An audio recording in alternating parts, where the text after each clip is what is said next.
Cast aside your preconceived notions of ancient Greece. Indeed, they bestowed upon us the gifts of democracy, philosophy, and statues that seemed to lack proper attire, but beneath the splendor lay a far harsher truth: hunger. Neither poetic nor mythical, simply raw, gut-wrenching, and back-breaking hunger. Picture yourself rising from slumber in a humble abode crafted from mud bricks, where the air is still and the comforts of modern life, like air conditioning, a refrigerator, and provisions there, but distant dreams.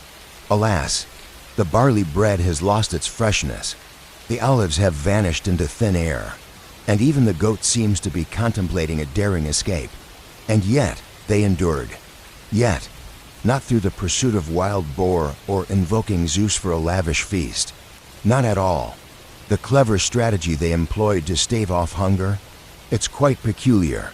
It has an unpleasant quality to it, and it's brilliant. It was a tale woven not with enchantments or wonders, but with the cleverness that arises when one is pushed to the edge. In times of failed harvests and empty granaries, the ancient Greeks sought solace in a surprising turn of events that would astonish the modern mind. They relied on it to satisfy their hunger, deceive their minds, and persevere through harsh summers and challenging lives. Prepare yourself for a revelation so unexpected, so contrary to common belief, that it could transform your perspective on ancient survivalland, perhaps even influence your next dietary choices. As famine descended upon ancient Greece, it did not strike with the ferocity of a storm. Rather, it slinked in quietly, like a shadow at dusk. Gradually, quietly, and without compassion, the harvest was lost. The rain held back, refusing to fall. The goats ceased their milk production. The olive trees, once the cherished guardians of the earth, now loomed like forgotten specters beneath the blazing sun. In a world devoid of food banks, where emergency rations were but a distant dream, there existed no safety net, no plan B to catch those who fell. One either embraced change or faced the consequences of stagnation. And so the Greeks, in their time of desperation, embraced the peculiar and the extraordinary. Behold the hunger trick, a curious and unexpectedly powerful technique that allows individuals to experience fullness without consuming additional food. It was not enchantment. It lacked any semblance of appeal. Once upon a time, gobbling up little stones. Indeed, once upon a time, there were pebbles scattered across the earth, each one holding a tale of its own. Delicate, polished pebbles, meticulously washed and consumed alongside a sip of wine or a refreshing gulp of water, not for consumption, merely to fill the void. It was a straightforward concept. When the belly reaches its limit, the mind quiets its cries. Thus, if sustenance in the form of bread eluded you, you might still manage to quiet your body's demands for a spell. And at unfull deadkind of, though the spark of energy was absent, they pressed on with determination. Pebbles created a facade of satisfaction, softening the ache of hunger just enough to fetch water, mill grain, or endure lengthy waits for temple offerings. Indeed, this was merely one of the many clever devices in their arsenal for survival. They sought out acorn flour, a bitter and nearly inedible alternative that required soaking, rinsing, and crushing numerous times to render it even somewhat safe for consumption. In moments of turmoil, even the humble tree bark captured our attention anew. Anything with texture, anything that could be savored, anything the goats hadn't already set their sights on. Is there an alternative approach? Engaging in the sacred practice of fasting. But let's not misinterpret it. It wasn't out of piety. It was a hunger redefined. We're not in want, they'd declare. We're cleansing the body for the divine. In truth, it was a means to bestow some honor upon hunger. If you must embark on a journey of fasting, let it be a deliberate choice, a tale of intention woven into your narrative. And then came the tale of the olive oil trick. Not for the purpose of cooking, there was nothing to sizzle in the pan.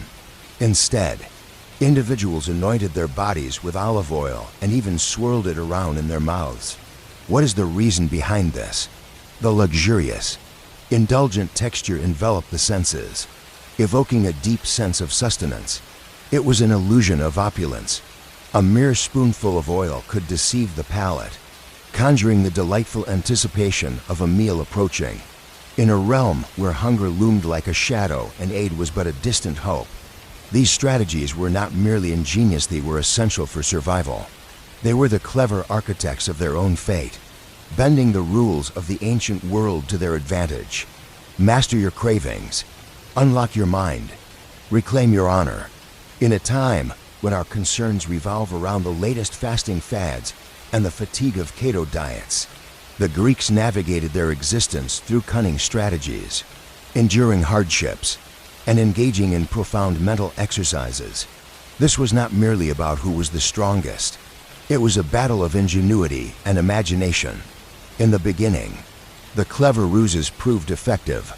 The pebble swallowing, the olive oil swirling, the acorn floor. These ingenious methods staved off hunger just enough for the weary souls to continue their journey. Yet, in that moment, a shift occurred, and it unfolded more swiftly than anyone could have anticipated. In a quaint little coastal village, the tale began to unfold. On a fateful day, a figure fell lifeless in the heart of the Agorano. Signs of struggle. No illness, merely an abrupt descent into silence. Whispers filled the air, heat stroke, exhaustion, the gods. Yet, as the days passed, more succumbed to the unseen force. Individuals of all ages, from the young to the old. There are no indications of a plague. It began with a sharp pain in the gut, followed by waves of nausea. And then, in the stillness, a profound quiet envelops the world. There was a shadowy aspect to the pebble trick. It appears that indulging in a daily feast of small rocks is not the wisest choice for the well-being of your intestines. Some pebbles found their way into a snug little crevice. Some ripped the delicate paper. Some brought forth internal infections that no herbal remedy or sacred incantation could mend. But wait, there's more to the tale. What about the acorn flour? When not crafted with care, hastily done, unsoaked, or inadequately ground, it turned perilous. Beware, for the tannins lurking within raw acorns possess the power to wreak havoc on the kidneys, undermine the heart, and gradually poison the very essence of life itself. What began as an ingenious remedy transformed into a lurking menace. Individuals were perishing not due to starvation, but from their relentless efforts to escape it. Whispers traveled through the air. A wave of panic surged through the air. The very elements that once promised salvation now cast shadows of doubt and treachery. The sacred traditions of fasting took a turn for the bitter. What once were acts of devotion transformed into haunting symbols of fear. Olive oil's revered had transformed into a cruel jest, a taunt against the very essence of sustenance. Faith diminished. Superstition erupted with fervor. In certain towns, the flames danced as people set ablaze their reserves of acorn flour. Some deemed the act of swallowing pebbles utterly forbidden. In a desperate bid to restore order, the priests engaged in purification rites and sacrifices. Yet the harm had already taken its toll. Hope was unraveling, and the masses yearned for a spark in a thing that could save them from a slow demise. And just when the tumult reached its peak, the rains arrived, as if crafted by divine hands. The heavens at last revealed their secrets. After months of parched soil and withering harvests, the life-giving water flowed back into the fields. Barley flourished. The figs have reached their perfect ripeness. The goats transformed, shedding their skeletal appearance. In the grand tapestry of existence, the whims of nature wove a new thread, offering them a precious second chance. Yet, the marks lingered. They remembered those who perished, not from hunger, but from the struggle against it gone awry. The surprise revelation? In moments of utter desperation, we often find ourselves tapping into a wellspring of brilliance. At times, it transforms survival into a game of chance. In the annals of history, the ancient Greeks, despite their profound insights, discovered this truth through trials and tribulations. One may think they can outwit the pangs of hunger, yet the laws of biology remain unyielding, and thus, they transformed once more. They honed their skills in the art of acorn processing. They exchanged pebbles for clever rusesic as filling their cloaks with herbs to curb their hunger. The famine unfolded into a tale of warning. A hushed caution echoed through the ages. Beware of swallowing stones. Let us beseech the heavens for the gift of rain. For there are moments when the greatest peril lies not in the hunger itself. It's the actions you take to confront it. Once the rains graced the earth again and the hunger subsided, an unexpected hush fell upon the land. Not the kind that arises from fear, but from contemplation. For the first time in what felt like an eternity, months, perhaps even years, individuals were not merely existing. Thoughts swirled in their minds. The famine had etched a wound far beyond mere hunger. It revealed fissures not merely in their provisions, but in their very way of thinking. For ages, the people of Greece have turned to their rituals, cherished traditions, and the whispers of their intuition. Make a heartfelt offering, anoint with oil, and deepen your prayers. Yet, when the pangs of hunger struck fiercely, those cherished rituals fell short. Stones offered no nourishment to anyone. Acorns met their end. Even the most fervent prayers could not bring the water to a boil. And thus, the inquiries commenced. What led them to favor cunning over craftsmanship? Why had they not taken the time to get ready? What compelled the repetition of those methods? Even in the face of clear peril, the revelation was striking: routine. Individuals were not navigating their existence with wisdom, they were adhering to rituals of survival. And the ritual, devoid of purpose, had brought them to the brink of starvation. That moment of clarity transformed everything. Communities started to reimagine food not merely as nourishment, but as a powerful tool for change. Rather than depending solely on barley, they started blending different grains together. Once regarded as mere remnants of the humble, lentils, chickpeas, and wild greens have risen to prominence as cherished staples in our culinary tales.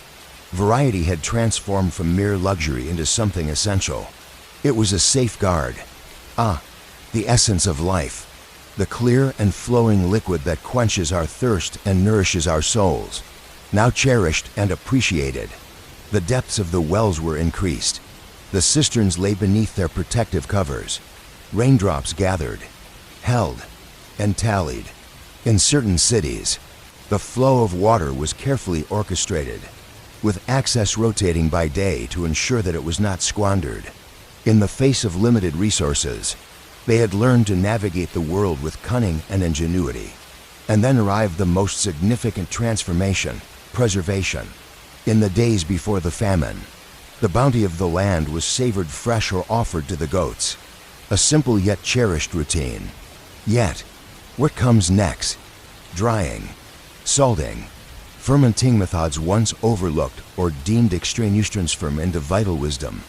The fish underwent a transformation, emerging revitalized and ready for the next chapter of its journey. The fruit underwent the process of drying. Even the remnants of olive pulp found new life as sturdy cakes, capable of enduring for weeks. They began to share the tale, gatherings of wisdom in open spaces. Once, the priests deciphered the signs of fate. Now, they interpret the patterns of grain. The boundary separating the ethereal from the tangible started to fade, creating a harmonious blend that truly benefited individuals. Even the very notion of fasting has transformed over time. It transformed from mere self-denial into a practice of food discipline, a collective cadence aimed at extending resources, safeguarding the vulnerable, and preparing for unforeseen challenges. And here's where the tale takes a compelling turn. These transformations didn't merely rise from the minds of leaders or philosophers. From all corners, they gathered: the downtrodden, the bereaved, the laborers, the cultivators, those who found themselves with nothing more to sacrifice. The individuals who once subsisted on bark and pebbles were now at the forefront of conversations about crop diversity and innovative storage techniques. Hunger had brought them low, but it had also honed their edges. Ancient Greece's journey to civilization wasn't defined by marble statues or symposiums. It was on that fateful day, when humanity gazed upon a humble mound of stones, recalling the solemn farewells, that they collectively whispered, "We must strive for something greater." Thus, the journey of survival blossomed into profound wisdom, not with additional deities, not with additional attempts, yet with the bravery to embrace transformation, the wisdom to avoid making the same error again. Many believe that a crisis shatters the very foundations of civilizations. Yet, at times, it forges them. In ancient Greece, famine was not merely a source of suffering. It was a catalyst for transformation. Once the darkest days were behind them, the people did not merely restore what was lost. They transformed the narrative.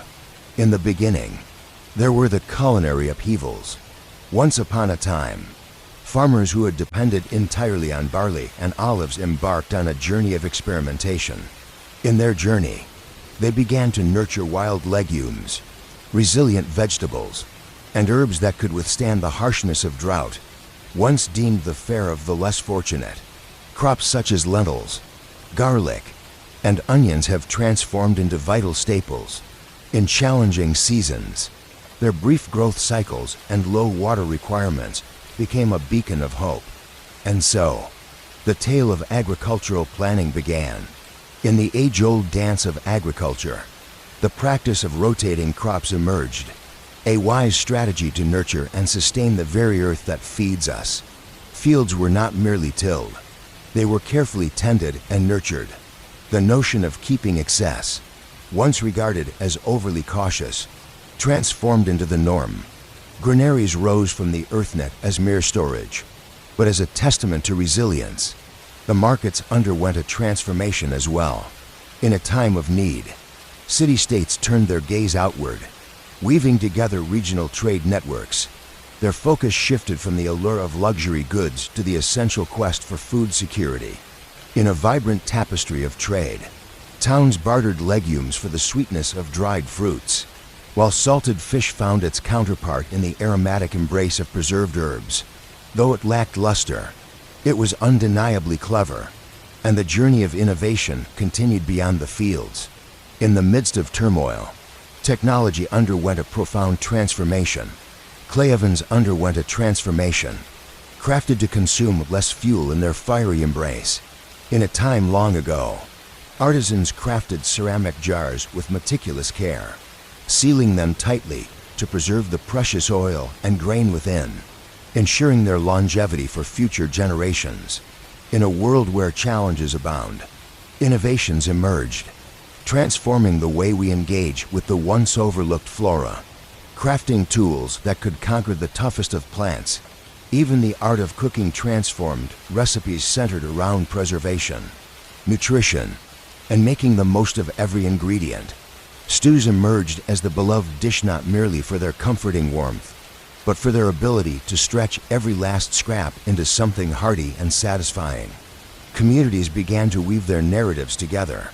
From the depths of necessity, a vision emerged, a collective of guardians tasked with the sacred duty of rationing, overseeing supplies, and orchestrating the flow of nourishment in times of crisis. These individuals were not merely leaders, they were masters of survival strategy. The landscape of belief transformed as well. New festivals blossomed not merely to express gratitude to the gods, but to signify the rhythms of preparation cycles. The harvest was not merely a time of celebration. It was a tale meticulously recorded, examined, and passed along for all to hear.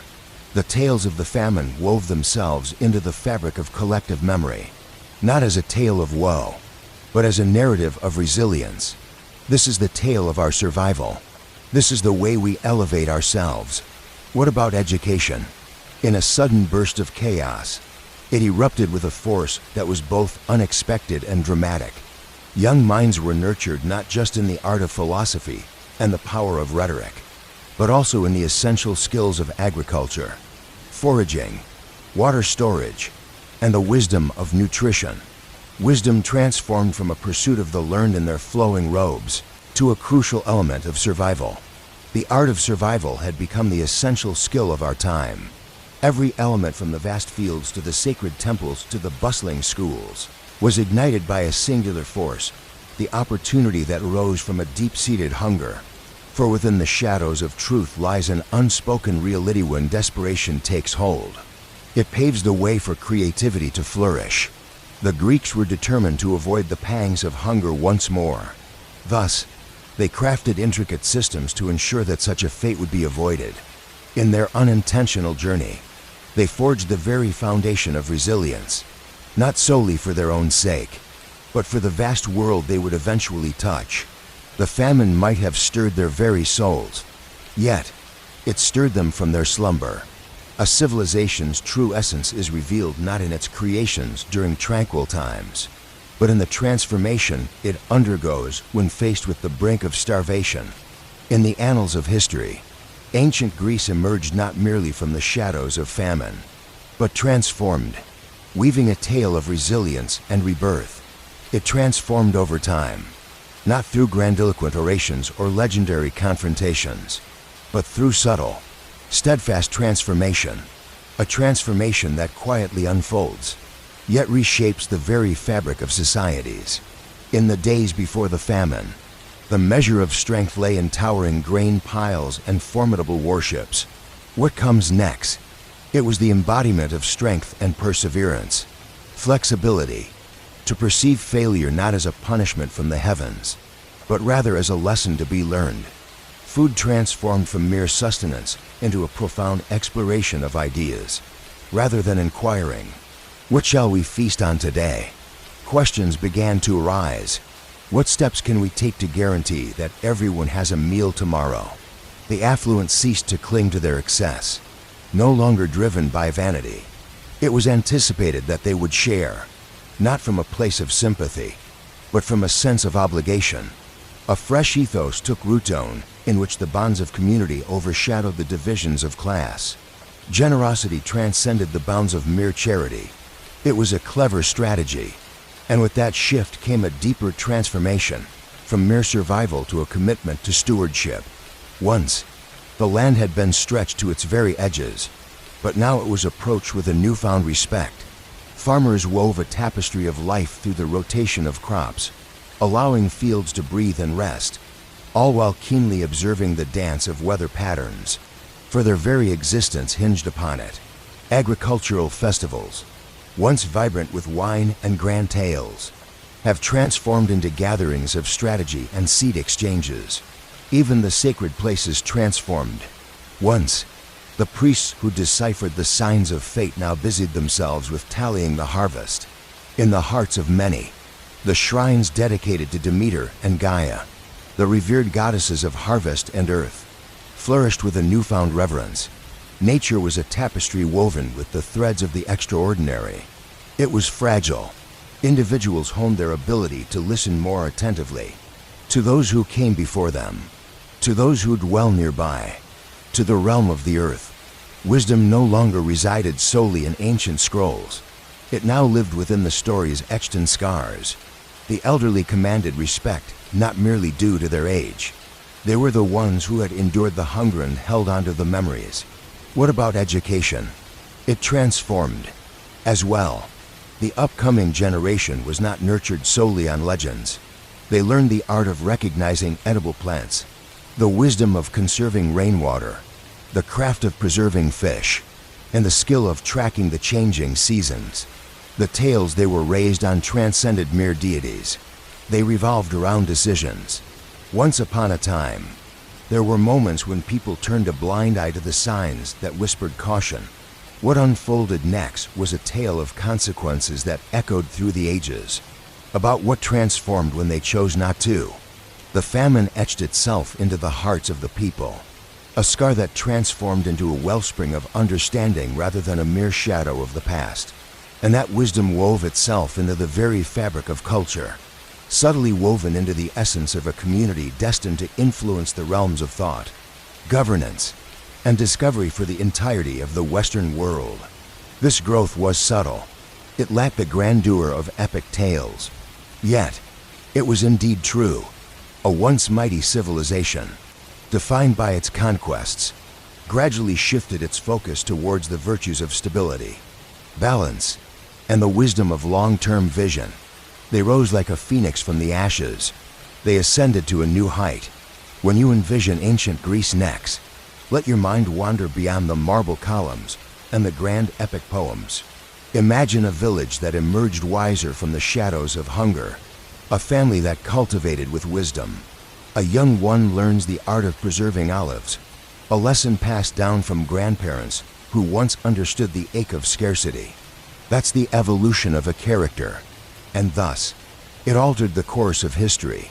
It may come as a surprise that a tale woven from threads of starvation, pebbles, and fermented lentils could ignite a spark of inspiration within. Yeah, but here we find ourselves. When you peel back the layers of myths, the grand statues, and the polished images of ancient Greece, what emerges is a more authentic narrative, everyday individuals who confronted remarkable challenge and persevered. They faced uncertainty in their access to food. In a time long past, they faced the challenges of nature without the aid of modern tools, climate data, or apps to forewarn them of impending drought. What they possessed were weathered hands, sun-baked fields, and a pivotal decision to succumb or to transform. And thus, they embraced transformation. What truly endures from ancient Greece is not merely its philosophy or the seeds of democracy, but a remarkable spirit of resilience, to confront hunger head-on, to embrace the discomfort, and yet still inquire, how can we improve for the future? One cannot help but be captivated by their brilliance, yet perhaps we ought to appreciate them for a more profound quality, their unwavering determination. They took matters into their own hands, refusing to rely on anyone else for salvation. They unleashed their imagination. They exchanged tales of wisdom. They transformed their practices in farming, cooking, water use, and education. They thrived amidst the famine. They wove a new fabric for their society, determined to ensure that such a fate would never befall them again. Such a perspective is precisely what the contemporary world could benefit from more of. For the truth is, we are not as distant as we might think. Our challenges simply take on different forms. Perhaps it's not merely a scarcity of barley.